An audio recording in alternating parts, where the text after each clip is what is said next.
Si Seo Jae-won ay isang CC ng isang kilalang kumpanya ng interior design at ang kanyang buhay ay inggit ng marami. Ngunit para kay Seo Jae-won, hindi pa perpekto ang lahat. Kasalukuyan siyang malapit ng humarap at haharap sa pinakamalupit na katotohanan ng kanyang buhay. Sa nakalipas na 7 taon, si Seo Jae-won ay pinagbumultuhan ng isang misteryosong stalker at ngayon ay muli siyang nagpadala ng sariwang bulaklak na may mensahe ng suporta para sa kanyang bagong hakbang. Alam ni Seo Jae-won kung sino ito kaya inutusan niya ang kanyang sekretarya na itapon ito. Sa mga ganitong sandali, umiinom siya ng pampakalma. Gusto niyang kalimutan ang takot na iyon sa isang misteryosong tao na hindi pa nagpapakita ng kanyang sarili. Si Seo Jae-won ay may isang masayang buhay pamilya na may asawang palaging nagmamahal at nagpapaligaya sa kanya at isang maganda at masunuring 7 taong gulang na anak na babae. Bukod dito, mayroon din si Jae-won na isang kagalang-galang na ama-amahan na labis din siyang minamahal sa kabila ng pagkamatay ng kanyang ina ilang taon na ang nakalipas. Sa paningin ng iba, si Jae-won ay may pamilyang pinapangarap ng marami, ngunit sa likod nito ay mayroon pang malalaking lihim na malapit na niyang harapin. Nang araw na iyon, nagkaproblema ang bago nilang produkto kaya kinailangan ni Jae-won na bumalik sa kumpanya para ayusin ito. Masipag siyang nagtrabaho hanggang sa lumalim ang gabi. Lahat ng empleyado ay umuwi na, tanging siya na lamang ang naiwan sa ilalim ng ilaw ng kanyang desk. Habang nakaupo at nag-iisip, biglang may narinig siyang kakaibang ingay sa labas. Tahimik na lumabas si Jae-won para tingnan ito at may nakita siyang anino na dumaan. Kasabay nito, nakatanggap siya ng mensahe tungkol sa litrato ng sariwang bulaklak kaninang umaga. Nanginginig si Jae-won habang muling lumitaw ang kanyang kinatatakutang stalker. Agad siyang tumawag sa pulis para humingi ng tulong, ngunit bago pa man siya makapagsalita, lumitaw ang misteryosong tao sa likuran niya, kaya tumakbo siya palayo habang hinahabol siya nito. Pumasok si Jae-won sa silid at mahigpit na nilok ang pinto. Pinatay niya ang lahat ng ilaw at patuloy na tumawag para humingi ng tulong, ngunit nawala ang koneksyon ng telepono. Sa takot, gumapang si Jae-won sa ilalim ng mesa at nagtago dahil wala na siyang ibang pagpipilian. Sa labas ay sinusubukan ng misteryosong tao na sirain ang lock.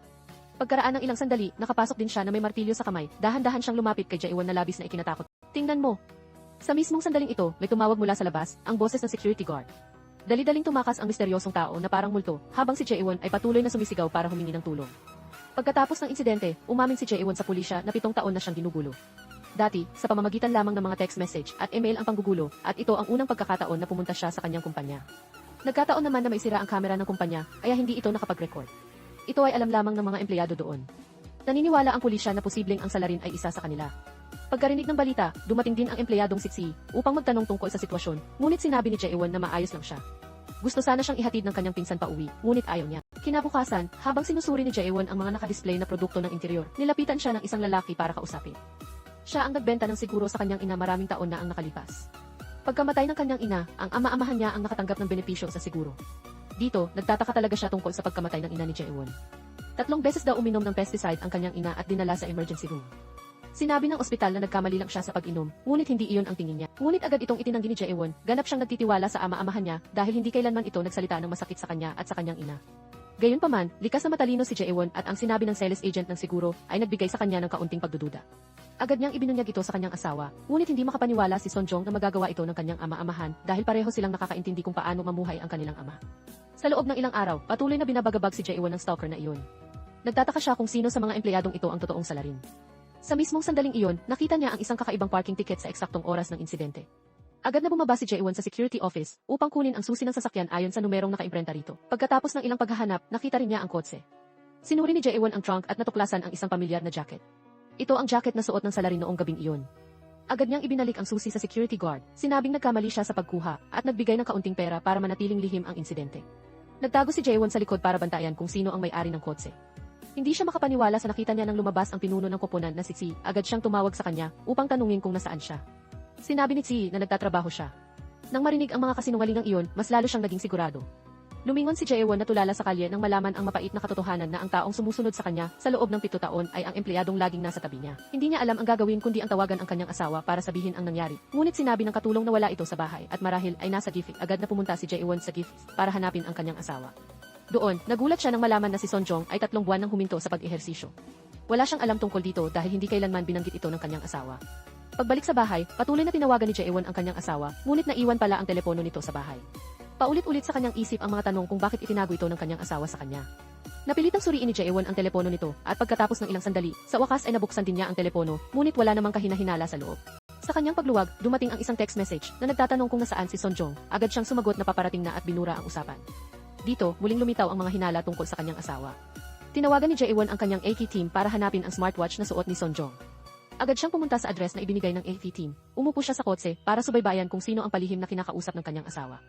Sa mismong sandaling ito, tumawag ang kanyang matalik na kaibigan na si Jeonjin kay Jae-won. Gustong batiin ni Jeonjin si Jaewon dahil malapit nang ilabas ng kanilang kumpanya ang bagong produkto.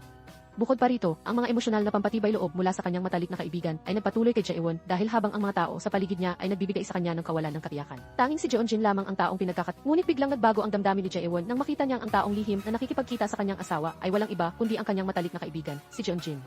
Ang mga malambing na kilos ng dalawa ay lubos na ikinagulat ni Jaewon, hindi niya akalain na ang katotohanan ay napakasakit. Sa sitwasyong ito, tiyak na hindi na makakapagtiwala pa si Jaewon sa kahit sino. Gayunpaman, hindi siya sumugod para ilantad ang mukha ng dalawa, sa halip ay bumalik siya sa kumpanya upang ipagpatuloy ang pagpapakilala ng kanyang bagong produkto. Sa sandaling iyon, napakaraming gumugulo sa isip ni Jaewon at patuloy na lumalabas sa kanyang isip ang mga imahe ng kanyang asawa na nakikipagpalitan ng pagmamahal. Pagkatapos matapos ang lahat ng gawain, tulala si Jaewon na lumabas ng kumpanya. Naramdaman ni Ji na may mali kaya agad siyang sumunod para magtanong. Doon, takot pa rin siya na harapin ito. Diretsahan niyang tinanong si Ji kung ano ba talaga ito at pagkatapos ay umalis si Jaewon. Lahat ng bagay ay biglang bumagsak sa kanya, mula sa pagdududa na may kinalaman ang kanyang ama-amahan sa pagkamatay ng kanyang ina, hanggang sa pagiging ang taong sumusunod sa kanya sa loob ng maraming taon. At ngayon, ang kanyang asawa na laging nagmamahal sa kanya ng buong puso, ay nangaliwa sa kanyang pinakamatalik na kaibigan. Masyadong mabilis na nagbago ang katotohanan, sa isang iglap, si Jaewon ay bumagsak mula sa langit patungo sa pinakamalalim. Sa mismong sandali na iyon, muling lumitaw ang misteryosong stalker sa likuran ni Jaewon, at nang maramdaman niya ito ay agad siyang tumakbo sa gulat. Ngunit sa huli, nahuli rin siya nito, mahigpit na sinakal ang kanyang liig, at pagkatapos ay itinapon siya sa ilalim ng malalim na ilog. Dahan-dahang lumubog si Jaewon sa ilog habang nawawala ng malay. Sa kabutihang palad, dumating ang rescue team sa tamang oras at dinala siya sa emergency room ng ospital pagkatapos. Makalipas ang ilang sandali, nagising din si Jaewon at nakita niya ang mga taong pinaghihinalaan niyang niloloko siya. Nangako si Jaewon sa kanyang sarili na ipaparamdam niya sa lahat ang impyernong dinanas niya ngayon. Gaya ng dati, maingat pa ring inalagaan ni Sonjong si Jaewon sa bawat maliit na detalye, ngunit para kay Jaewon, wala na ang mga dating damdamin. Ano man ang gawin ni Sonjong ay nagpaparamdam sa kanya ng pagdududa. Paano nga naman hindi kung ang mga matalik na sandali niya at ni Jeonjin ay patuloy na lumalabas sa kanyang isip. Nang gabing iyon, muling nakipagkita si Sonjong kay Jeonjin at ang kakaiba ay hindi siya nakasuot ng salamin gaya ng dati kapag kasama ang kanyang. Ang pagkakita sa mga batang naglalaro doon ay nagparamdam ng pagsisisi kay Jaewon. Naisip niya na sana ay mas maaga niyang nakilala si Sonjong para sana ay may anak na silang kasing edad ng mga iyon. Kinabukasan, lumabas na si Jaewon mula sa ospital at umuwi para maghanda papunta sa opisina. Tuwing hinahawakan siya ni Sonjong, nagugulat siya. Kitang-kita ang pagkadismaya niya sa tuwing ginagawa niya ito, at palagi siyang naghahanap ng dahilan. Bumalik sa opisina, agad na nilapitan ng matalik na kaibigan ni Jaewon si Jaewon upang kamustahin. Ngunit si Jaewon ay laging nagpapakita ng pagkadismaya na nagpapahirap sa Jaewon na maunawaan. Ang pag-ugali ni Jaewon ay talagang kakaiba sa kung ano ang karaniwan niyang nakikita. Sa parehong oras, nagdala ang ama-amahan ng sabaw ng buto ng baka upang pakainin ang kanyang anak na babae. Kaya naman itinapon niya ang lahat sa inidoro. Agad pagkatapos nito, hinanap ni Jaewon ang insurance agent. Gusto niyang ipaimbestiga nito ang pagkamatay ng kanyang ina. Bilang kapalit, bibigyan niya ito ng malaking halaga ng pera, sapat upang talikuran nito ang kanyang kasalukuyang trabaho. Pagbalik sa bahay, nanatiling malamig ang pakikitungo ni Jaewon sa kanyang asawa, ngunit ayaw na niyang itago pa ito at ipinakita ang kanyang galit sa kanya. Narito, tinanong niya ang tungkol sa kanyang paghinto sa GFIT sa loob ng 3 buwan, ngunit ipinaliwanag ni Sonjong na patuloy pa rin siyang nag-ehersisyo ng regular. Nagbago lang siya ng gising, ang mensahe noong araw na iyon ay galing sa kanyang kaibigan. Nagkita lang silang dalawa para mag-ehersisyo. Dahil hindi pa siya sanay sa paggamit ng relo na ito, aksidente niya itong nabura. Ngunit ang lalaking nakita ni Jaewon noong araw na iyon ay kamukhang-kamukha ng kanya. Agad niyang tinanong si Sonjong tungkol sa kambal na kapatid nito. Nagulat si Sonjong nang banggitin ito ng kanyang asawa, ngunit hindi siya nagpaliwanag at tahimik na umalis. Ipinadala rin ng kanyang sekretarya kay Jaewon ang resume ni Si. Nag-aral siya sa Amerika at 4 na taon pa lamang sa kumpanya. Nangyari ang insidente, kinumpirma na pumunta siya sa isang bar kasama ang isang babae. Batay dito, hindi masabi na si Si ang taong sumusunod sa kanya sa loob ng 7 taon. Noong araw na iyon, habang papunta sa kumpanya si Jaewon, tumawag ang kanyang ama-amahan, ngunit pinatay niya ang tawag. Sa kabilang kalye, ang kawawang lalaki ay naghihintay pa rin sa kanyang anak sa ilalim ng ulan. Pagkaraan ng ilang sandali, bumalik si Jaewon na may dalang payo. Ang pagkakita kay ama-amahan sa ganitong sitwasyon ay nagpaalala kay Jaewon sa mga alaala ng nakaraan. Sa tuwing nagkakasakit si Jaewon, abalang-abala si ama-amahan sa pagdadala sa kanya sa ospital. Minahal niya si Jaewon na parang tunay na ama. Ngunit naghinala siya sa kanyang ama-amahan dahil lamang sa mga salitang hindi pa napapatunayan. May bagong impormasyon ang insurance agent tungkol kay Si. Patay. Hindi pala 4 na taon ang nakalipas ng unang bumalik si Si sa bansa, kundi 7 taon na. Kakaalis lang ang pagdududa ni Jaewon kay Si, pero nagdududa na naman siya. Kasabay nito, nakatanggap siya ng tawag mula sa katulong.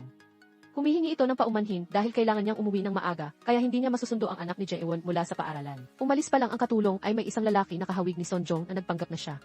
Pumasok siya sa bahay at nag-iwan ng file sa drawer ng mesa, pagkatapos ay tahimik na umalis na parang walang nangyari.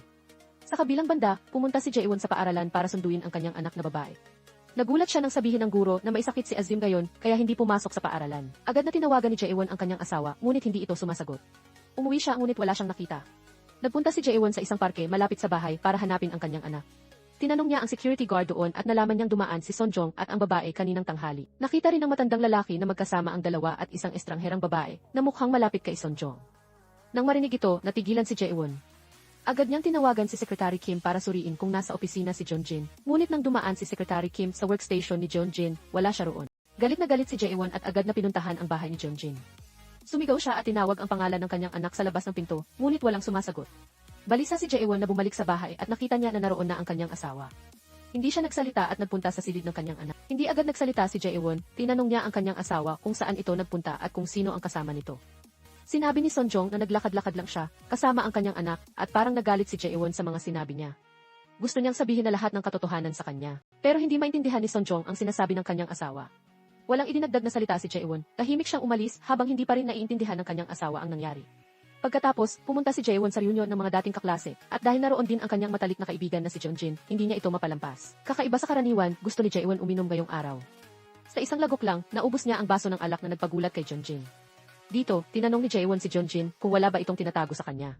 Umiti si Jeonjin at sinabing wala siyang itatago sa kanya, abala lang siya sa pagpipinta buong araw. Ang pagkarinig nito ay mas lalong nagpagalit kay Jaewon, ngunit pinilit pa rin niyang pigilan ang kanyang damdamin. Ilang sandali pagkatapos malasing, binuksan ni Jaewon ang tungkol sa pagkansela ni Jeonjin sa kanyang kasal. Narinig niya na ang lalaking iniwan ni Jeonjin ay isa ng matagumpay na negosyante ngayon. Ang asawa niya ay isang kilalang modelo. Hindi inakala ni Jeonjin na interesadong malaman ng kanyang matalik na kaibigan ang personal na buhay ng kanyang ex-boyfriend.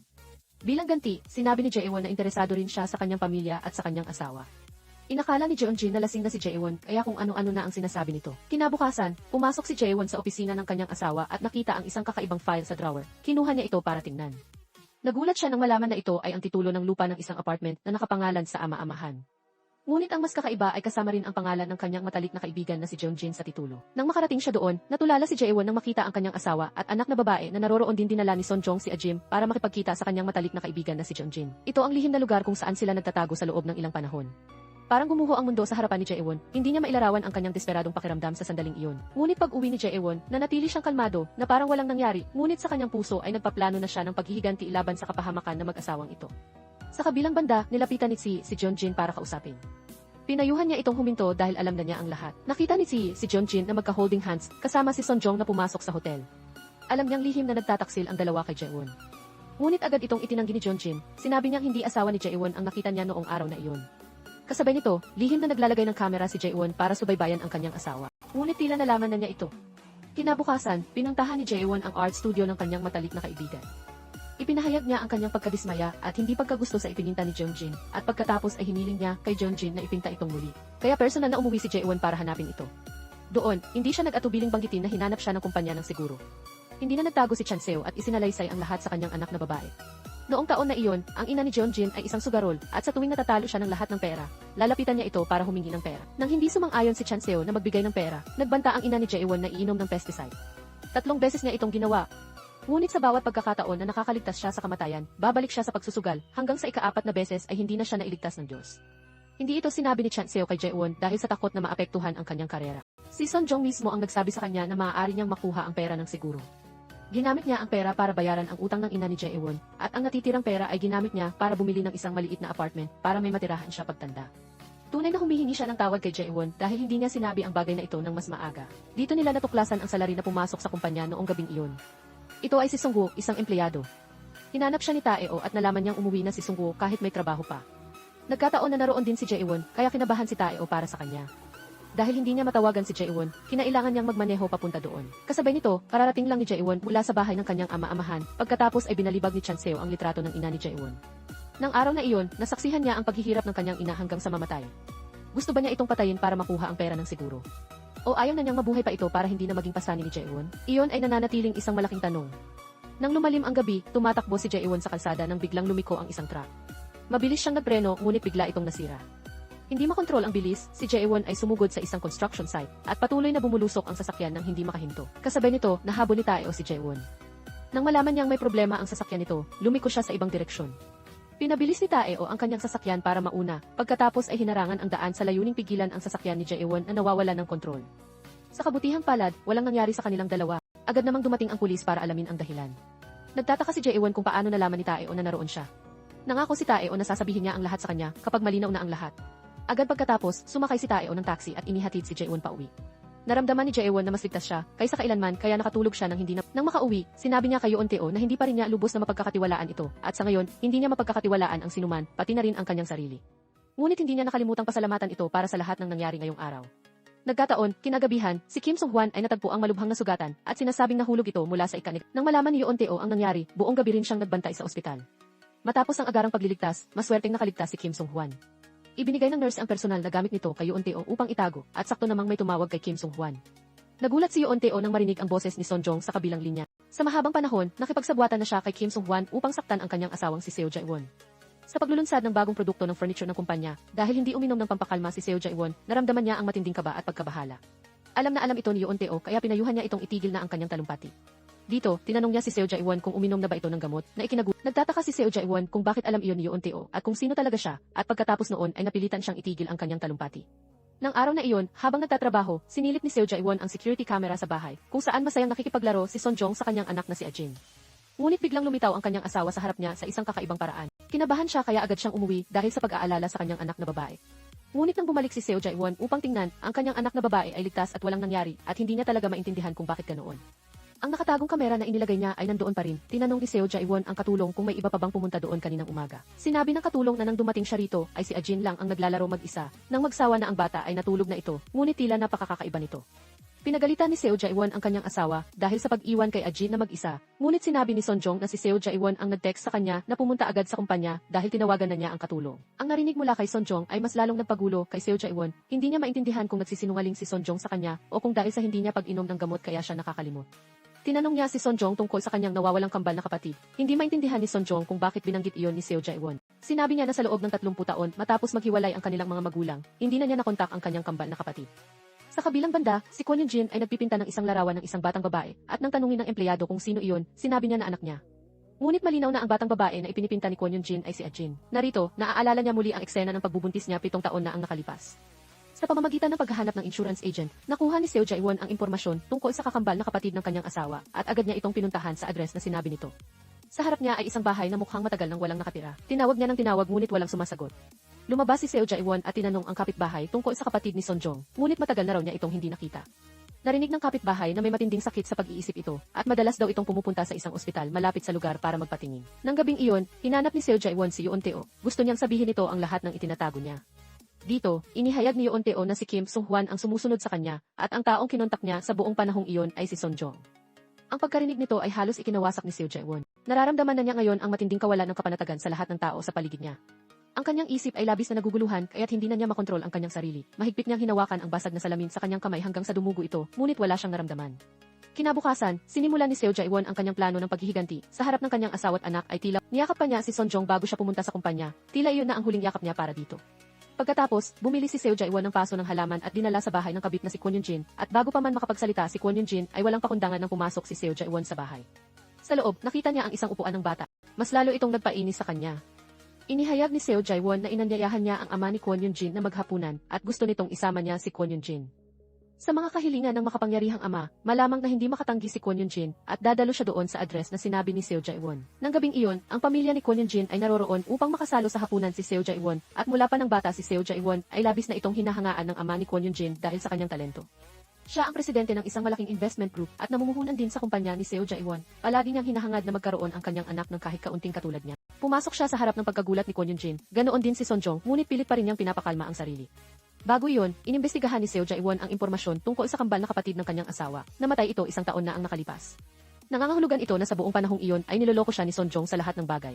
Walang kapatid na lalaki dito, ito ay gawa-gawa lamang niya. Bumalik sa hapagkainan, binati ni Son-jong si Kwon Yoon-jin na parang matagal na silang hindi nagkita, at ang pagkarinig nito ay nagpahiya kay Seo Jae-won. Nakita ni Kwon Yoon-jin na napakagwapo ni Son-jong kaya hiniling ng kanyang ama na sana magkaroon siya ng manugang na tulad niya. Agad na sinabi ni Seo Jae-won na huwag mag-alala ang tiyuhin. Nakikipag-date si Kwon Yoon-jin sa kanya. Ikinagulat ito ng lahat. Agad na binawi ni Seo Jae-won ang kanyang sinabi. Ang ibig niyang sabihin ay isang taong kamukha lang ni Son-jong. Nais ng ama ni Kwon Yoon-jin na ipakilala sa kanya ng kanyang anak ang magiging manugang nito balang araw. Ngunit sinabi ni Kwon Yoon-jin na kakasimula pa lang nilang magkakilala. Pagbalik sa bahay, si Kwon Yoon-jin ay labis na nagalit sa lahat ng ipinahayag ni Seo Jae-won ngayong araw. Sa kabilang banda, gusto ring kausapin ni Seo Jae-won si Son-jong. Inamin niyang alam na niya ang pagtataksil nito at hiniling niyang tapusin na nito ang lahat kay Kwon Yoon-jin. Sa puntong ito, ayaw nang magtago ni Son-jong. Inamin niyang patago silang nagkikita ni Kwon Yoon-jin at matagal na silang nagde-date. 3 buwan na rin niyang nirentahan ang apartment ng kanyang ama-amahan, at dahil nakatira siya, kasama ang kanyang sikat na asawa ay hindi niya kayang makipag-date kay Kwon Yoon-jin ng hayagan. Kaya ginamit ni Sonjong ang pangalan ng kanyang kambal na kapatid para gawin iyon, at dito gusto rin niyang makipaghiwalay agad. Ang marinig si Sonjong na kalmadong nagkukwento ay halos ikinabaliw ni Seo Jae-won. Tinanong niya ito kung bakit siya nito ginaganoon na nagpakamatay na siya para sa pamilyang ito. Natawa si Sonjong nang marinig iyon, sinabi niyang para lang sa sarili niya nagtatrabaho si Seo Jae-won at kung pinapabayaan niya ang kanyang mga magulang at anak, paano niya masasabing para sa pamilya ito. Wala nang pagmamahal si Seo Jae-won sa taksil na ito, ngunit kailangan niyang pag-isipan muli ang tungkol sa diborsyo. Ayaw niyang kunin ito ang kanyang anak na babae. Ngunit ayaw magpatalo ni Sonjong, desidido siyang makuha ang kustodya ni Ajin sa anumang paraan kahit pa umabot pa sila sa korte. Gusto pa ring malaman ni Seo Jae-won ang totoong dahilan kung bakit ginawa iyon ni Sonjong. Inisip niyang simple lang na nagmahal siya ng iba at hindi si Seo Jae-won, ngunit malamang na hindi iyon ang pangunahing dahilan.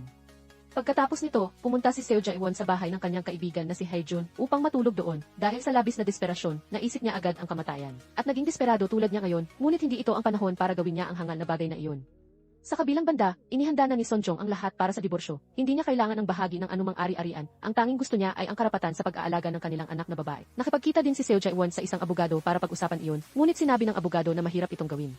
Dahil sa halos lahat ng oras ay si Sonjong ang nag-aalaga kay Ajin, napakahirap manalo sa kaso kung wala siyang ebidensya ng pagkakamali nito na humahantong sa diborsyo. Pagbalik sa bahay, agad na pumasok si Seo Jae-won sa opisina ni Sonjong para maghanap ng ebidensya. Mga bagay na nagpapakita na siya ang nagwasak ng pamilya, pati na rin ang sitwasyon ng kanyang pananalapi. Binuksan pagkatapos ni Seo Jae-won ang computer ni Sonjong para tingnan, at ng mga sandaling iyon ay may dumating na kakaibang email. Sa loob ay ang video ng kanilang pagtatalik na kinunan mismo nito, kasama ang kabit na si Kwon Yoon-jin. Galit na galit si Seo Jae-won, ngunit masaya rin dahil nakuha niya ang gusto niya. Nang araw na iyon, bumisita si Miss Chan Seo sa pamilya ni Seo Jae-won, at nakita niyang magulo ang lahat kaya alam niyang may nangyari. Sa pag-iisip sa kanyang anak na babae, naalaala niya ang mga alaala mula sa nakaraan, lumabas na mula pagkabata ay mayroon ng bipolar disorder si Seo Jae-won.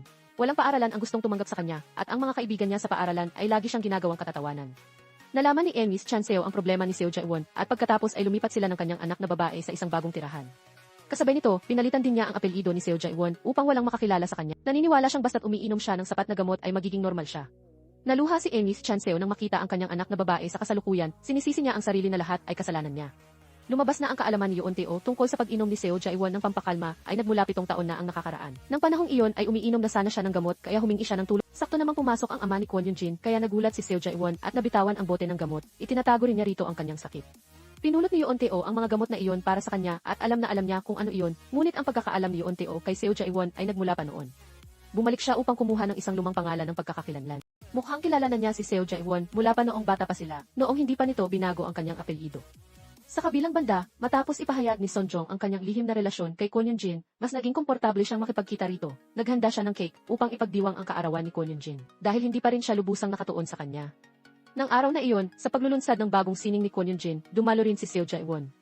Pagkatapos, naghagis siya ng isang bag ng pera kay Kwon Yoon-jin upang bilhin ang ipininta nito, hindi dahil sa ganda nito, kundi dahil gusto lang niyang ipahiya si Kwon Yoon-jin. Pagkatapos, sinira ni Seo Jae-won ang ipinintang larawan na pinaghirapan ni Kwon Yoon-jin gabi-gabi sa pamamagitan ng isang timba ng pintura. Gusto niyang bigyan ng babala ito na kung patuloy itong lalaban ay ganoon din ang kahihinatnan nito. Si Kwon Yoon-jin ay nakayakap lamang sa kanyang sama ng loob at wala nang magawa. Sa kabilang banda, biglang lumapit ang pulis kay Sonjong. Dumating sila upang imbestigahan siya tungkol sa paglalabat. Kasabay nito, tinawagan din niya ito at binalaan ni Seo Jae-won na hindi matatapos dito ang lahat. Pagka-uwi, walang pag-aalinlangang isiniwalat ni Seo Jae-won kay Sonjong na sa nakaraang panahon ay ginawa niya ang lahat ng paraan upang ipasok ito sa bilangguan, kahit pa ang mga iyon ay marumi o walang kahihiyan. Sa ganoong paraan lamang niya makukuha ang kustodya ni Ajin. Ipaglalaban niya hanggang sa huli kahit may maliit lang na pagkakataon, at nawalan na rin ng masabi si Sonjong sa mga sinasabi ni Seo Jae-won. Ang insidente noong araw na iyon ay nakarating din sa ama ni Kwon Yoon-jin. Pinayuhan niya ang kanyang anak na babae na talikuran na ang lahat at huwag nang subukang kalabanin pa si. Dagdag pa rito, alam din niyang nakikipag-date si Kwon Yoon-jin kay Sonjong at hindi niya maintindihan kung bakit pinili ng kanyang anak ang isang lalaking itinapon na ni Seo Jae-won. Ngunit para kay Kwon Yoon-jin, ang gusto niya ay kailangan niyang gawin sa anumang paraan. Talagang naiinis siya kapag lagi siyang inihahambing ng kanyang ama kay Seo Jae-won. Alam din niyang ginagamit ng kanyang ama ang pondo ng lungsod para mamuhunan sa kumpanya ni Seo Jae-won. Nang tangkain niyang ilantad iyon, agad siyang sinampal ng kanyang ama. Ngunit ang sampal na iyon ay hindi nagising ang tunay na Kwon Yoon-jin. Pagkatapos noon, pumunta si Kwon Yoon-jin sa paaralan upang hanapin si Ajin, at doon ay isiniwalat niya sa bata na malapit nang maghiwalay ang mga magulang nito. Dahil dito ay labis na umiyak si Ajin nang hindi alam ni Seo Jae-won ang dahilan, at gusto nitong makita ang ama nito sa sandaling iyon. Pagdating ni Sonjong, agad na tumakbo si Ajin sa kanyang ama, at nang makita ito ni Miss Chan Seo ay naintindihan niya ang problema. Nang gabing iyon, pinayuhan niya ang kanyang anak na patawarin si Sonjong sa isang pagkakataon. Ayaw niyang makita ang kanyang apo na mamuhay ng malayo sa ama. Sinikap ni Jae-won na sabihin sa kanyang ama ang lahat tungkol kay Seojong. Ngunit hindi siya nagkaroon ng lakas ng loob na gawin ito. Kinabukasan, nakipagkita si Jaewon sa kanyang abogado, at tila maayos ang pag-usad ng kaso laban kay Sonjong para sa paglalantad ng disenyo. Kung nalaman ni Sonjong na mayroon siyang bipolar disorder, malaki ang magiging epekto nito sa pagkuha niya ng kustodya sa kanyang anak na babae. Ang sakit na ito ay tanging ang kanyang stepfather lang ang nakakaalam, at sa kabila ng kanilang pagsasama, ay hindi alam ni Sonjong ang kanyang sikreto. Samantala, nakipagkita si Yeonjin kay Yonteo, tila matagal na silang magkakilala. Dito, sinabi ni Yeonjin na si Jaewon mismo ang nanakit sa kanyang asawa, sinasadya itong bitagin sa kaso ng paglalantad ng disenyo ng interior. Ngunit bumiti si Teo nang marinig iyon, at agad niyang inamin na hindi si Jaewon kundi siya mismo ang gumawa nito. Kaya hiniling ni Yeonteo kay Yeonjin na huwag nang pahirapan si Jaewon, dahil kung magpapatuloy siya ay hindi rin siya mananahimik. Nang gabing iyon, nakita ni Sonjong ang isang kakaibang telepono sa kanyang sasakyan, at nang tingnan niya ito ay natuklasan niyang maraming tawag na pumasok at lumabas kay Kim Sung-hwan, tungkol sa scholarship awarding ceremony para sa mga natatanging estudyante. Habang siya ay nagsasalita, maraming mamamahayag ang nagtanong tungkol sa personal na buhay ni Jaewon, at nagtataka rin siya kung sasabihin ba niya ang tungkol sa pagtataksin ng kanyang asawa kay Yeonjin. Bigla na lang ay may nagpadala ng text message sa kanya, at agad niyang napagtanto na ito ang gayon din, kasama rito ang larawan niya na nakatayo at nagsasalita. Si Seo Jaewon ay lubhang nataranta. Nagtaka siya kung sino sa mga tao sa ibaba ang taong iyon, at alam din nito ang tungkol sa kanyang sakit. Kasabay nito, dumating si Yeonteo sa tamang oras upang tulungan si Seo Jaewon na makaalis ng ligtas. Pagka-uwi, patuloy na nagpadala ng mensahe ang taong iyon kay Seo Jaewon na nagsasabing huwag niyang kalimutan ang ginawa niya noong araw na iyon. Kasama nito ang isang link sa Dorimbeo ZT Testing Center na lalong nagpalito sa kanya. Kinabukasan, sinuri ni Seo Jaewon ang kasaysayan ng tawag sa telepono ng kanilang bahay. Nakita niyang maraming papasok at palabas na tawag sa sentro na iyon, kaya tumawag siya upang i-verify. Totoo nga, ito ay isang lihim na sentro ng pagsubok ng ETH. Lubos na nataranta si Seo Jaewon at naramdaman niyang mayroong hindi tama. Kaagad siyang umuwi upang suriin ang silid trabaho ni Sonjong. Dito, laking gulat niya nang makita ang isang file ng pagsubok ng ETH. Lumalabas na noon, may isang misteryosong tao ang nagbunyag kay Sonjong na hindi niya anak si Azim, kasama ang isang larawan ni Seo Jaewon at isang estranghero na pumapasok sa isang hotel 7 taon na ang nakakaraan. Pagkatapos noon, lihim siyang nagpasuri ng EV ni Azim. Totoo nga, wala silang koneksyon ng dugo. Nang matanggap ang resulta, hindi makapaniwala si Sonjong sa kanyang mga mata, tila gumuho ang kanyang mundo. Dahil dito, sinimulan ni Sonjong ang kanyang plano ng paghihiganti laban sa kanyang asawa. Ginawa niya ang lahat para malaman ni Seo Jaewon na nagtataksil siya kay Yeonjin. Mula sa paglalantad ng kanilang lihim na tagpuan, hanggang sa video ng kanilang pag-iibigan, lahat ng ito ay inayos ni Sonjong. Bagamat wala siyang nararamdaman para kay Yeonjin, gusto pa rin niyang gawin ito para maramdaman ni Seo Jaewon ang sakit. Ang dinanas niya, ang pakiramdam na niloko ng taong mahal niya, at kung ano ang pakiramdam ng impyerno. Ngunit malinaw na walang kaalam-alam si Seo Jaewon tungkol dito, at nang hawakan niya ang feed file ni Azim, ay doon lang siya nagsimulang mataranta. Buong araw na parang wala sa sarili si Seo Jaewon. Ang nalaman niya ay labis na hindi kapanipaniwala para sa kanya. Hindi alam ni Seo Jaewon kung paano haharapin si Sonjong, talagang nakonsensya siya. Sa kabilang banda, nakipagkita ang tiyuhin ng insurance agent sa ama ni Yeonjin. Nag-iimbestiga rin siya tungkol sa CE para tulungan ang ama ni Yeonjin. Tila may tinatago silang sikreto. Pagkatapos ng isang araw ng pag-alagala, nagpa siya si Seo Jaewon na umuwi. Doon, ikinuwento niya kay Sonjong ang nangyari 7 taon na ang nakakaraan. Noon ay ang grand opening party ng kanyang furniture company. Ipinakilala siya ng ama ni Yeonjin sa isang ministro mula sa venture capital. Bagamat hindi siya umiinom ng alak dahil sa pamimilit ng ama ni Kwon Yoon-jin, hindi siya makatanggi. Uminom ng husto si Seo Jaewon hanggang sa nahilo na siya at wala ng kamalayan. Kinaumagahan, tinawagan siya ng kanyang sekretarya upang gisingin. Hindi na niya maalala ang nangyari kahapon. Tinanong ni Seo Jaewon ang sekretarya kung sino ang nagdala sa kanya rito. Sinabi ng sekretarya na nakita niya itong lumabas at nakipag-usap kay Sonjong kahapon. Nang marinig ito, hindi na nagtaka pa si Seo Jaewon at naniwala na ito ang totoo. Ngunit nang pumasok siya sa banyo, napakagulo nito. Ni walang pagkakahawig kay Sonjong, ngunit hindi na siya nag-isip pa. Matapos marinig ang sinabi ni Seo Jaewon, galit na galit si Sonjong. Nakiusap siya na huwag nang magsalita pa. Sinumbatan niya ito dahil sa pagguho ng kanyang mundo. Lumuluha si Sonjong ng mapait at masakit. Ang gusto niyang gawin ni Seo Jaewon para sa kanya ngayon ay talikuran ang karapatan sa kustodya ni Ajin, ngunit hindi iyon magagawa ni Seo Jaewon. Bagamat alam niyang hindi niya anak si Ajin, gusto pa rin niyang palakihin ito. Ang pagmamahala ng mag-ama sa loob ng nakaraang 7 taon ay napakalalim, mas malaki pa kaysa sa tunay na pagkakaugnay ng dugo sa ngayon. Nag-iisa si Sonjong sa dilim, umiiyak siya hanggang sa maubos ang kanyang luha. Nang marinig ni Seo Jaewon ang kanyang pag-iyak, hindi niya mapigilan ang kanyang sarili. Sisihin na lang niya ang kanyang sarili ngayon. Kinaumagahan, umakto silang dalawa na parang walang nangyari. Tulad ng dati, laging kasama ni Sonjong si Ajin. Sa kabilang banda, biglang dumating si Kwon Yoon-jin sa ospital upang tingnan ang kalagayan ni Sungwoo. Lumalabas na siya pala ang nasa likod ng lahat ng ginagawa nito. Nang gabing nangyari ang aksidente, nilapitan ni Kwon Yoon-jin si Sungwoo. Noon, ayaw na nitong saktan pa si Seo Jaewon. Nangako si Sungwoo na aalis siya ng tahimik at hindi niya ibubunyag ang bagay na ito kaninuman. Nilalang sa halip ay ginamit ni Kwon Yoon-jin ang kasintahan ni Sungwoo upang takutin siya, na labis na ikinagalit ni Sungwoo. Hinawakan ni Sungwoo ng mahigpit ang liig ni Kwon Yoon-jin sa galit. Pagkatapos noon, aksidenteng naitulak niya ito mula sa rooftop. Sa sandaling iyon, nakaramdam ng matinding takot si Kwon Yoon-jin. Nagmadali siyang tumawag sa kanyang makapangyarihang ama para ayusin ang bagay na ito, at ngayon umaasa siyang hindi na magigising pa si Sungwoo. Matapos ang lahat ng nangyari, si Sonjong ay naging napaka-curious din tungkol sa misteryosong tao. Sa lahat ng oras na ito ay iniimbestigahan din niya ang taong iyon. Maraming pangalan ang kanyang nailista. Mula sa ministro ng venture capital hanggang sa mag-amang Kwon Yoon-jin at pati na rin si Yoon Teo. Ngunit ang pangalang gustong alamin ngayon ay si Kim Sung-hwan. Kasabay nito, dumating din si Kwon Yoon-jin para hanapin siya. Alam ni Sonjong na may relasyon si Kwon Yoon-jin kay Kim Sung-hwan kaya direkta niya itong tinanong. Sinabi ni Kwon Yoon-jin na inupahan lang niya si Kim Sung-hwan para bantayan si Seo Jae-won. Ngunit pagkatapos, bigla siyang nagsimulang lumihis ng landas. Maraming beses ko siyang kinausap at hinikayat ngunit walang nangyari. Ilang beses pa nga akong binantaan niya, ngunit paano naman makalulusot ang mga kasinungalingang iyon kay Sonjong. Dito, sinabi rin niya na wakasan na ang relasyong ito. Kasabay nito, binalaan din niya si Kwon Yoon-jin na huwag nang makipagkita pa kay Azim, na lalong ikinagalit nito. Nang gabing iyon, sinimula ni Seo Jae-won ang usapin tungkol sa diborsyo. Gagawin niya ang anumang gusto ni Sonjong maliban sa pagkuha kay Azim. Ngunit wala nang ibang kailangan si Sonjong maliban sa bata. Ano man ang sabihin ng iba, para sa kanya si Azim ay mananatiling kanyang anak.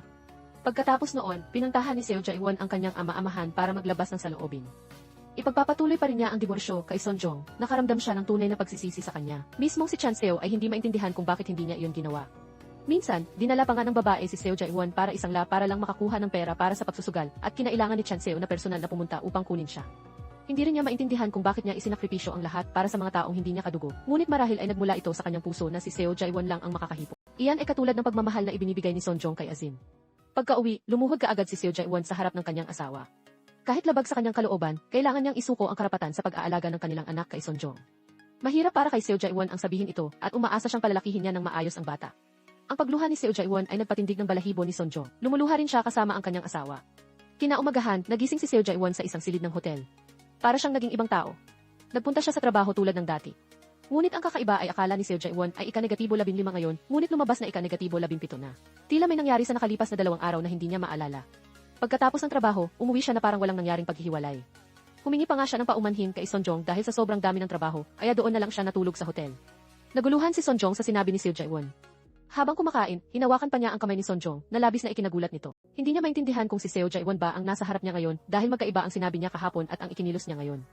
Pagkatapos, kinuha niya ang telepono ni Kwon Yoon-jin para suriin at hindi sinasadyang narinig ang recording ng tawag na ginawa niya sa kanyang ama para humingi ng tulong. Kinaumagahan, maagang nagising si Seo Jae-won para gumawa ng smoothie para sa kanyang asawa. Hindi tulad ng dati, naging mapagmahal na asawa siya ngayon. Bukod pa rito, wala siyang maalala sa mga nangyari noon, pati na rin ang puot niya sa dati niyang matalik na kaibigan na si Kwon Yoon-jin. Ikinagulo ito ng isip ni Sonjong. Nang makita niya ulit si Kwon Yoon-jin, nagpakita pa rin siya ng pagiging malapit tulad ng dati. Ikinagulat ni Kwon Yoon-jin at inanyayahan pa siyang magkape. Nang makita ni Kwon Yoon-jin si Seo Jae-won sa ganitong kalagayan, naaalala niya ang nangyari noon, nawalan din siya ng alaala sa loob ng ilang panahon. Lihim na natuwa si Kwon Yoon-jin na posibleng bumalik ang sakit ni Seo Jae-won na magiging pabor sa kanya. Sa kabilang banda, pinuntahan ni Sonjong si Chan Seo dahil sa kakaibang pag-ugali ng kanyang asawa nitong mga nakaraang araw. Nararamdaman niyang tila ibang tao si Seo Jae-won pagkatapos ng araw na nakipagkita siya kay Chan Seo. Kalmado siya na parang walang nangyari. Pagkatapos noon, kinuha niya ang bote ng pampakalma upang tanungin si Chan Seo. Ngunit sa tingin pa lang sa kanyang mga mata, alam niyang may itinatago silang dalawa sa kanya. Dahil ayaw magsalita ni Chan Seo, napilitan siyang mag-imbestiga mag-isa. Dinala ni Sonjong ang gamot sa doktor at ikinuwento rin niya ang kakaibang pag-ugali ni Seo Jae-won. Pagkatapos ng pagdadalawang isip, sinabi ng doktor na maaaring lumala ang kanyang kalagayan. Kailangan niyang ma-ospital para sa intensive na paggamot. Umuwi si Sonjong at tinawag ang kanyang anak ngunit walang sumagot. Lubos siyang nag-alala kaya tumakbo siya sa silid ni Seo Jae-won para tingnan. Lumalabas na ang mag-ina ay naghahanda ng sorpresa para sa kanyang kaarawan. Ang sandaling ito ay nagpatulala kay Sonjong. Hindi siya umimik at agad na lumabas. Sumunod din si Seo Jae-won sa kanya para tanungin ang dahilan. Doon, kinuha ni Sonjong ang bote ng gamot para tanungin siya. Magkasama na sila ng 20 taon kaya dapat ay sinabi niya sa kanya ang tungkol doon. Ngunit walang lakas ng loob si Seo Jae-won na sabihin ito. Natatakot siya sa tingin ng mga tao sa kanya. Natatakot siya na hindi lang siya, kundi pati na rin siya ay magdusa sa mga... Ngunit para kay Sonjong, hindi niya iyon iniisip. Gusto niyang malaman ito ng mas maaga upang maibahagi ang takot na iyon sa kanya. Hindi niya alam kung nakapagtawa at nakapagsalita na ba si Seo Jae-won ng malaya, sinisisi niya ang kanyang sarili dahil hindi niya alam ang kanyang kalagayan at nagdulot ng kakilakilabot na bagay. Nang malaman ni Kwon Yoon-jin na nawalan ng alaala si Seo Jae-won, patuloy niyang binuhay ang nakaraan. Muli siyang nakipagkita kay Ajim upang pag-usapan ang nalalapit na diborsyo ng kanyang mga magulang. Nang gabing iyon, umiiyak na tinanong ni Ajim si Seo Jae-won tungkol dito, ngunit agad niya itong itinanggi. Pagbalik sa kanyang silid, naghanap siya ng impormasyon tungkol sa kanyang nakaraang diborsyo. Nakita lahat ni Sonjong mula sa labas. Nag-aalala siyang malaman ni Seo Jae-won ang tungkol sa kanyang pakikiapid kay Kwon Yoon-jin para makaganti at kung gaano siya masasaktan. Bago iyon, nakipagkita siya kay Chan Seo at isiniwalat nito ang lahat. Mula pa pagkabata, si Seo Jae-won ay may dissociative amnesia. Sa tuwing nakakaranas siya ng matinding pagkabigla, napupunta siya sa ganitong sitwasyon, tulad ng makita niyang nagpakamatay ang kanyang ina. Naniniwala si Chan Seo na nakakaranas siya ng matinding pagkabigla ngayon, kaya siya ganyan, ngunit nang tanungin niya si Son Jong, ayaw nitong magsalita. Kinabukasan, ikinuwento ni Seo Jae-won kay Kwon Yoon-jin ang tungkol sa mga artikulo ng balita tungkol sa kanyang nalalapit na debut, at nariyan din ang issue ng paglabas niya ng disenyo. Nagpanggap si Kwon Yoon-jin na nagulat at pinayuhan si Seo Jae-won na huwag maniwala sa isinulat ng media. Upang matulungan si Seo Jae-won na maalala ang mga alaala, inanyayahan siya ni Kwon Yoon-jin na bisitahin muli ang kanilang lumang paaralan, kung saan sila ay naging malapit. Kasabay nito, nakipagkita rin si Son Jong kay Yoon-teo. Tinanong ni Son Jong si Yoon-teo tungkol sa isang estranghero na nasa opening party ng kumpanya ni Seo Jae-won. Kaagad na nakilala ni Yoon-teo na iyon ang dating kasintahan ni Kwon Yoon-jin na nagngangalang Sang-bayon. 7 taon na ang nakakaraan, sinubukan niyang magpakamatay matapos nilang maghiwalay. Dito, nagsimula siyang maalala ang kanyang mga nakakatakot na alaala, ngunit saglit lamang at wala nang iba pa. Samantala, patuloy na iniisip ni Son Jong ang pangalang Sang-bayon. Sa pamamagitan ng pagsubok, ang mga taong pinaghihinalaan niya ay hindi tumugma sa isip ni Ajin. Siya lang ang wala pang resulta. Kasabay nito, ipinadala ni Kwon Yoon-jin ang larawan ni Seo Jae-won sa kanya, kasama ang address para magkasama silang maghapunan. Sa kabilang banda, nag-uusap pa rin sina Kwon Yoon-jin at Seo Jae-won. Lumalabas na ang dahilan ng matinding puot ni Kwon Yoon-jin kay Seo Jae-won ay nagmula sa lalaking si Sang-bayon. 7 taon na ang nakakaraan, may nagpadala sa kanya ng larawan ng kanyang kasintahan na inaalalayan si Seo Jae-won. Nang tumakbo siya upang kumpirmahin, nakita niya itong lumabas mula sa silid ni Seo Jae-won. Tila gumuho ang mundo ni Kwon Yoon-jin noon. Labis siyang nabigla kaya nalaglag ang kanyang ipinagbubuntis. Naniniwala si Kwon Yoon-jin na inagaw ni Seo Jae-won ang lahat sa kanya. Iyan ang dahilan kung bakit niya gustong paghigantihan si Seo Jae-won sa lahat ng paraan. Pagkatapos noon, ang 4 na taong ito ay naghapunan ng magkasama ayon sa naunang plano ni Kwon Yoon-jin. Dito, walang hiya niyang tinanong si Yoon-teo kung lihim ba niyang gusto si Seo Jae-won na ikinagulat ng lahat. Pagkatapos, walang pag-aatubili niyang sinabi na gusto niya ng asawang katulad ni Son Jong at isang magandang anak na babae tulad ni Ajin. Ngunit tila hindi naman si Ajin ang kamukha ng kanyang ama. Nang marinig ito, labis na nainis si Son Jong, habang sina Seo Jae-won at Yoon-teo ay hindi maintindihan kung ano ang nangyayari. Dito nagtatapos ang episode 8 ng serye. Ano kaya ang susunod na mangyayari sa serye? Anong mga sikreto ang malalantad? Panoorin ang mga susunod na episode. Paalam at magkita-kita tayo sa susunod na mga video.